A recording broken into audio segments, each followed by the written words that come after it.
Hello everyone, I am Muskan Rana. I narrate stories which I wrote myself. Today I'll talk about something that not many people talk about क्योंकि ये ज़माना जालिम के साथ साथ judgemental भी है। और ये बात है सेक्शन 377 लगने से पहले की। तो अभी कुछ देर के लिए ये मान लीजिए कि मैं मुस्कान नहीं हूँ, I am the character of my story. Okay, तो चलिए शुरू करते हैं। मेरी नानी ना बचपन में एक कहानी सुनाती थी। एक राजकुमार एक राजकुमारी की प्रेम गाथा अपनी ज़बानी सुनाती थी। कुछ बुढ़ापे का तजुर्बा और थोड़ी बीत चुकी जवानी सुनाती थी। कहती थी कि हर लड़की का एक राजकुमार होता है जो उसकी खुशी में हंसता है, जो उसके गमों में रोता है, जो उससे मोहब्बत बेशुमार करता है। कुछ पलों के लिए नहीं, चंद लम्हों के लिए नहीं, वो मोहब्बत अपनी उसके लिए ताउम्र बरकरार रखता है। तो बचपन से ही दोस्तों ये बात जहन में बिठा दी गई थी कि हर लड़की का एक राजकुमार होता है। तो सीधे तौर पे ये बात मुझको समझा दी गई थी कि मोहब्बत एक लड़के को सिर्फ एक लड़की से ही हो सकती है और एक लड़की को सिर्फ एक लड़के से ही प्यार होता है। वो कहा था ना नानी ने कि हर लड़की का एक राजकुमार होता है। पर इस मन के सागर में सवालों की लहरों ने जो फान लाया हुआ था, इन्होंने खुद से और नानी से ये सवाल उठाया हुआ था कि तब क्या अगर मोहब्बत मुझे किसी अपने ही जैसे दिखने वाले शख्स से हो जाए, कि तब क्या अगर मेरा दिल किसी की हाथों की चूड़ी, कानों की बाली या होठों की लाली में खो जाए, कि तब क्या अगर मोहब्बत मुझे किसी लड़की से ही हो जाए। मेरे सवालों का जवाब वो कभी अपनी खामोशी से देती थी तो कभी मेरी बातों को फिजूल या मेरी नादानी समझकर बस मुस्कुराकर टाल देती थी। तो बस बचपन से जवानी तक का सफर यूं ही बीत गया। नानी को लगा कि जैसे जैसे उम्र बढ़ेगी ये लड़की हमारी धीरे धीरे समझ जाएगी, संभल जाएगी, बदल जाएगी। पता है, जरूरत थी, बहुत ज़रूरत थी समझने की, संभलने की और बदलने की भी। पर मुझे नहीं, इस समाज को ज़रूरत थी ये समझने की कि हक है सबको अपनी ज़िंदगी को अपने मुताबिक जीने की और ज़रूरत नहीं है किसी को सहकर आंसुओं के घूंट पीने की।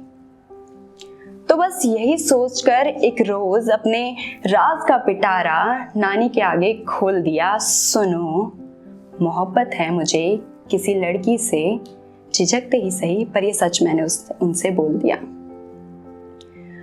मुझे लगा था वो समझेंगी मुझे, वो समझेंगी मेरे हालातों को, वो समझेंगी मेरे जज्बातों को, वो निभाएंगी मेरा साथ, वो सुनेंगी मेरी बातों को। पर मैं गलत थी, ऐसा कुछ नहीं हुआ।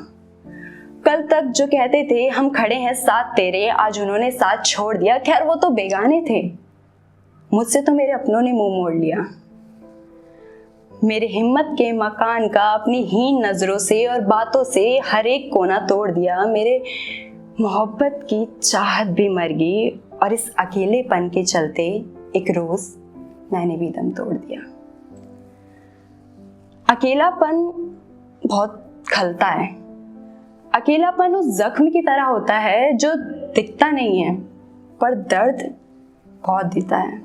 और इंसान सबसे ज़्यादा अकेला तब होता है जब हमें किसी से ये उम्मीद होती है कि चाहे कोई हमारे साथ खड़े हो या ना खड़ा हो पर ये मेरा साथ ज़रूर देंगे। और जब वही इंसान आपका साथ ना दे तो तब इंसान सबसे ज़्यादा अकेला महसूस करता है। और यहाँ तो मेरे अपनों ने मुझसे मुंह मोड़ लिया था। खैर सैड होने की जरूरत नहीं है क्योंकि उस दिन तो सिर्फ मेरे जिस्म से मेरी जान रिहा हुई थी। मारा तो मुझे रोज जाता था। मैं मरती थी जब इस खामोश शहरों के झुंड से चीखते हुए ये आवाज आती थी कि दूर रखो अपने बच्चों को इससे, ये गलत है। मैं मरती थी जब गुमसुम सी गलियों में मुझे घेर लिया जाता था और लड़के ये कहते थे कि हम में क्या कमी रहेगी मैडम, हमारा काम भी आप पूरा कर दोगी तो हम क्या करेंगे। और जब मैं कहती थी कि ये गलत हैं तो मुझे कहा जाता था कि नहीं, तुम गलत हो। मैं गलत नहीं थी, मैं अलग थी। और अलग होना गलत नहीं होता, हम सब अलग हैं, हम सब अलग हैं। और ये अलग होना ही हमारी खूबसूरती है। ये अलग होना हमारे हाथ में नहीं है, ये ऊपर वाले की देन है। और जहां तक बात रही मोहब्बत की, तो बस 2 लाइन ये कहूंगी कि मोहब्बत किसी चीज की मोहताज नहीं होती।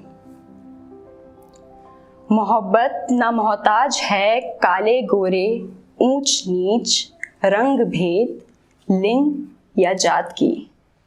मोहब्बत तो बस मोहब्बत है जो हो जाती है। और यकीन मानो, मोहब्बत तो मेरी भी पाक थी। धन्यवाद।